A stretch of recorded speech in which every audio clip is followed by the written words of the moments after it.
नहीं, ये मेरा फैसला नहीं है, ये कांग्रेस पार्टी का सामूहिक फैसला है।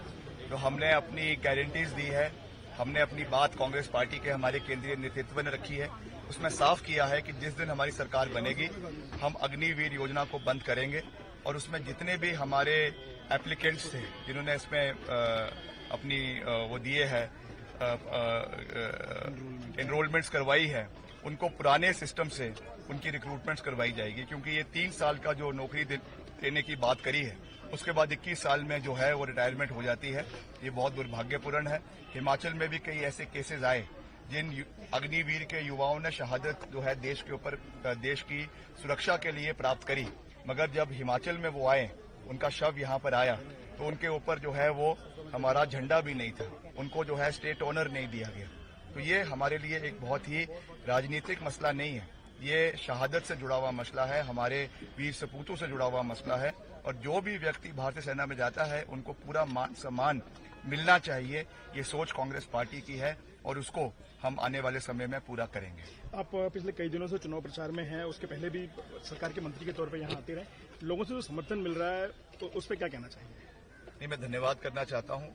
हर इलाके में जहाँ हम जा रहे हैं अपूर्व समर्थन और आशीर्वाद और प्यार लोगों का मिल रहा है, चाहे महिलाएं हैं, चाहे बुजुर्ग है, चाहे कर्मचारी है, पूर्व कर्मचारी है, एक्स सर्विसमैन है। और हम सबकी आवाज को पूरी बुलंदी से पहले भी मैंने उठाया है और आने वाले समय में भी हम सबकी आवाज को उठाएंगे।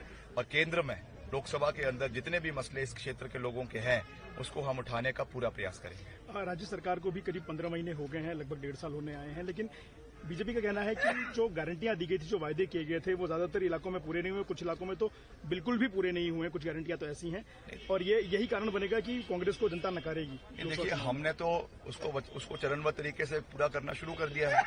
अभी तो 15 महीने हुए हैं ना सरकार को, अभी 3.5 साल का कार्यकाल शेष है।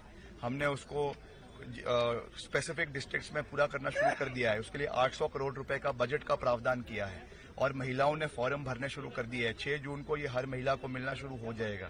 अभी हमारा समय पड़ा है, उनको चिंता करने की क्या आवश्यकता है। उनकी तो 15 लाख उन्होंने हर खाते में डालने की बात करी थी, आज 10 साल पूरे हो गए हैं, 1 फूटी कौड़ी किसी के खाते में नहीं आई है, तो वो हमको क्या बात कर रहे हैं। हम अपने वचन पर पूरी तरीके से खड़े हैं। 800 करोड़ रुपए का बजट रखा है, वैसे ही न्यूनतम मूल्य दूध का है वो हमने सेट किया है, और भी जो हमने कार्य है ओपीएस के बारे में हमने बात करी वो हमने आज इम्प्लीमेंट कर दिया है। तो अधिकतर हमारी सारी गारंटीज पूरी हो चुकी है।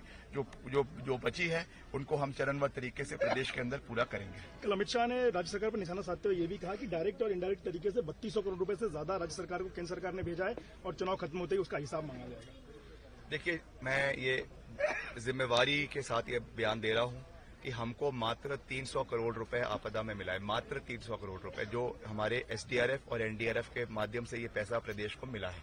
इसके अलावा एक भी नया पैसा वो हमको दिखा दे तो हम मान जाएंगे, क्योंकि ये पैसा कोई बोरियों में तो आता नहीं है। इसकी सैंक्शनिंग होगी, इसकी डिपार्टमेंट से सैंक्शनिंग होगी, इसकी चिट्ठियां निकलेगी, तो हमको एक भी चिट्ठी दिखा दे कि कहां पे ये पैसा आया है। जो सेंट्रल स्पॉन्सर्ड स्कीम्स में जो पैसा आ रहा है वो तो और राज्यों को भी मिलता है, हिमाचल को भी मिल रहा है, वो हमारा अधिकार है, टैक्स पेयर का पैसा है। मगर आपदा के लिए 300 करोड़ रुपए से ज्यादा एक पैसा हिमाचल प्रदेश को नहीं मिला है। चुनाव प्रचार में काफी तलखी रही, मनोज की तरफ से काफी कुछ कहा गया आपके बारे में, आपके दौर भी निशाने साधे गए। चुनाव प्रचार में ये इस तरीके की बयानबाजी आपको लगता है कि पहले हिमाचल में नहीं होती थी, अब शुरू हो गई है, जो कि गैर जरूरी है? हमारी ओर से तो कोई बयानबाजी मोहतरमा के लिए नहीं हुई। मोहतरमा का हम मान सम्मान करते हैं, हमारी बड़ी बहन है, मगर उनकी ओर से जरूर उन्होंने जिस तरीके की बयानबाजी करी है, मगर उनके लिए नया नहीं है। उन्होंने वहां पर मुंबई में भी ऐसे ही बयानबाजी वो किसानों के ऊपर करती है, दलाई लामा जी के ऊपर करती है, सरदारों के ऊपर जो हमारे किसान हैं उनको खालिस्तानी कहती हैं, तो उनकी आदत है। उन्होंने हमको भी कहा है, हमको से कोई फर्क नहीं पड़ता। आज अपने भाषण में कहा कि चुनाव प्रचार खत्म होते ही वो फिर से एक बार बॉलीवुड लौट जाएंगी। आप भी बन सकते थे सीनियर स्टार, लेकिन आप यहाँ जनता की सेवा में थे हैं और देखिए, ऐसा है, बॉलीवुड में कोई फिल्म करना कोई बहुत बड़ी बात नहीं है। हम भी चाहते तो कर सकते थे, मगर हमने ये चुना कि हम यहाँ पे रहेंगे और मिलकर हम यहाँ के कार्यों को करेंगे। तो अच्छा है, we are proud of her कि उन्होंने अच्छा काम बॉलीवुड में किया है, मगर ये जो आज यहाँ का कार्य है, समय देने वाली बात है, ये उनके अंदर नहीं है। इसलिए लोग इस चीज को जानते हैं और लोग इसलिए जो व्यक्ति समय देता है, उनके दुख सुख में उनके साथ खड़ा रहता है, वो ही उनको कार्य को समर्थ